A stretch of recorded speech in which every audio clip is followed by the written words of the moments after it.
Oke.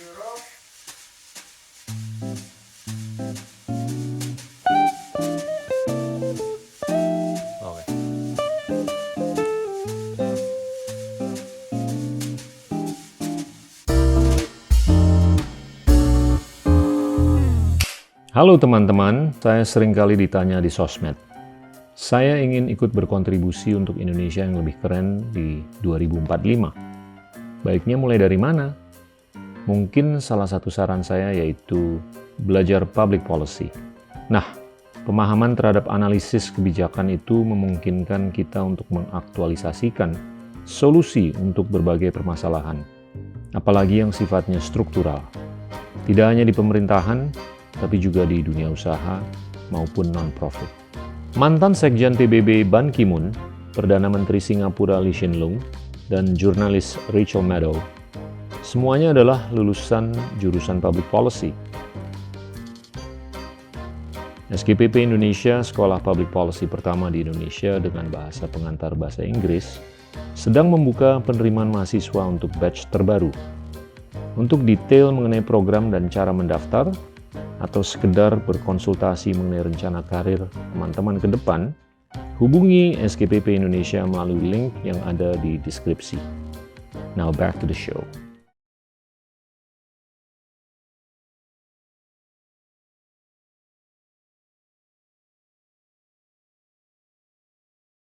Stoicism atau stoicisme itu adalah filosofi yang mengajarkan bagaimana kita bisa hidup dengan kebahagiaan yang penuh.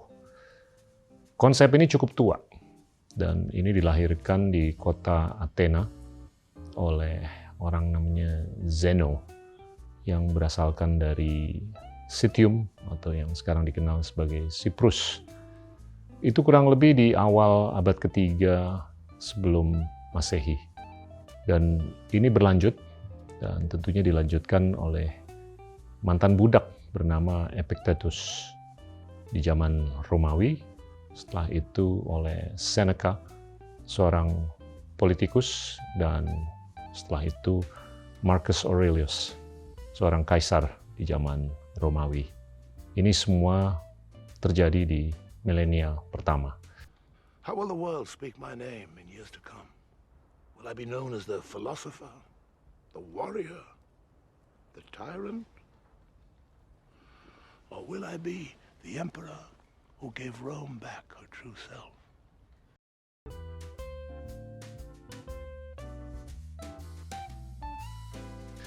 Ada beberapa praktek yang bisa dipertimbangkan untuk bagaimana kita bisa menjadi stoik, bagaimana kita bisa menjadi bijak, atau melakukan filsuf untuk mencari kebahagiaan yang nyata. Yang pertama adalah bagaimana kita bisa menelaah kesan dari hidup kita. Itu tentunya dengan catatan kita harus mengetahui apa yang kita bisa kontrol dan apa yang kita tidak bisa kontrol.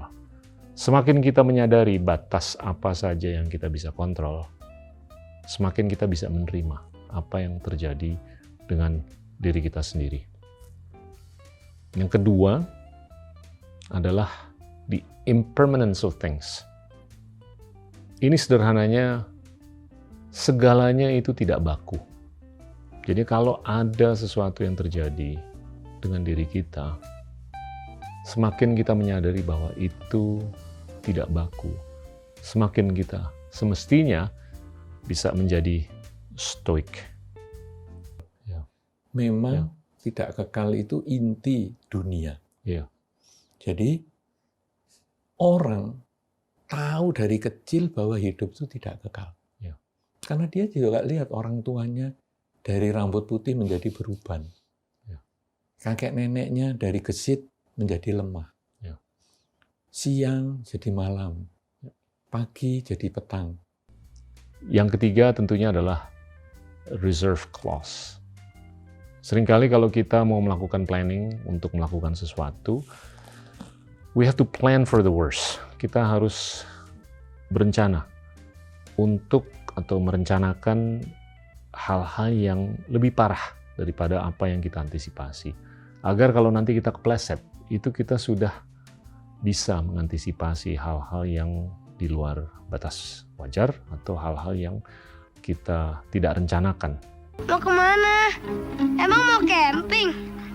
Gak ada salahnya menghadapi segala kemungkinan, toh. Nah, tentunya yang keempat adalah virtue here and now. Intinya, nggak ada hal yang kita tidak memiliki kapasitas moral untuk menunjukkan toleransi. Ibarat kata, nggak ada hal yang kita nggak bisa jabanin. Semakin kita berpikir seperti itu, semakin kita melakukan positive thinking, semakin kita tuh bisa menuju stoicisme.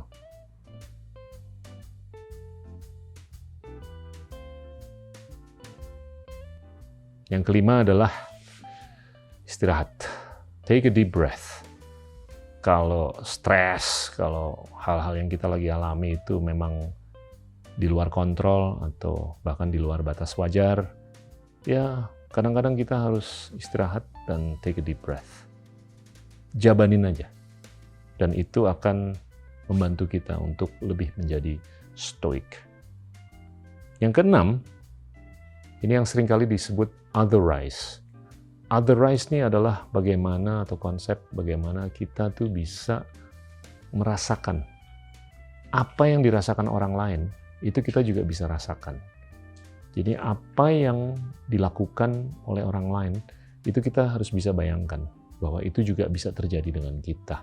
Ini bukan semata simpati ataupun empathy, tapi kita juga harus bisa membayangkan kalau orang di sebelah kita itu kepleset, kita tuh harus bisa membayangkan bahwa hal tersebut bisa terjadi dengan kita juga. Sehingga kita tuh bisa lebih siap mental.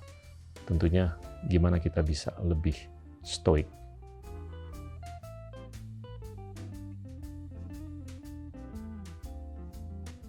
Yang ketujuh, kalau bisa ngomongnya jangan terlalu banyak. Ngomong tuh dengan cara yang minimalis. Tapi apapun yang kita artikulasikan, itu diartikulasikan dengan cara yang berkenan atau baik. Yang ke-8, kelilingilah diri kita dengan orang-orang yang keren. Kalau kita mau keren, ya kalau bisa kita ngelilingin diri kita dengan orang-orang yang keren. Bahkan kalau bisa dengan orang-orang yang menurut kita tuh lebih stoik. Kalau kita mau menjadi orang yang stoik. Tentunya kalau kita mengelilingi diri kita dengan orang yang nggak stoik, atau nggak filsuf, atau nggak bijak, ya semakin kita nggak bisa menjadi manusia atau orang yang stoik. Dan kalau kita diledekin atau apa, biasain deh untuk kita bisa merespon dengan humor. Karena humor itu adalah obat untuk banyak hal.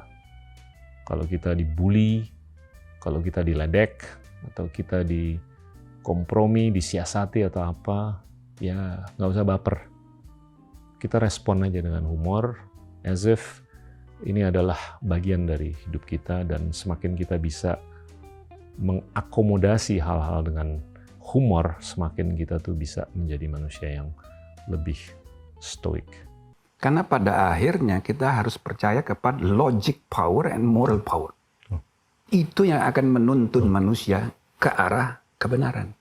Tapi karena di era transisional ini yang ada percobaan-percobaan kayak begini, biarin aja, nggak apa-apa.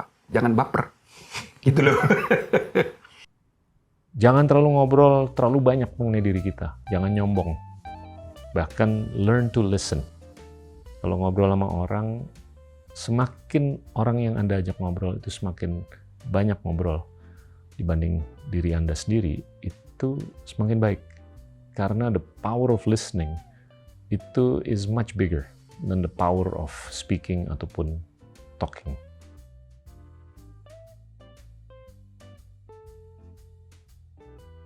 Dan kalau kita bicara, jangan menggunakan judgment. Kalau kita ngobrol dengan siapapun, itu jangan predisposed dengan penilaian yang a priori. Semakin kita a priori dengan penilaian, itu semakin kita kabur, semakin kita sulit untuk bisa berkomunikasi dengan yang baik. Nah, yang terakhir adalah reflect upon your day. Ini yang ke-12. Jadinya ya kalau kita melakukan aktivitas sehari-hari, catat aja. Jurnalkan saja. Plus minusnya. Ups and downs-nya itu dicatat. Dan tentunya semakin kita bisa mencatat, semakin kita bisa melakukan refleksi terhadap apa yang kita lakukan sebelum-sebelumnya. Ini adalah beberapa tip. Ada 12 exercise yang dianjurkan bisa dilakukan oleh kita semua agar kita bisa mencapai kulminasi atau titik stoicisme. I find I'm so excited I can barely sit still or hold a thought in my head. I think it's the excitement only a free man can feel. A free man at the start of a long journey whose conclusion is uncertain.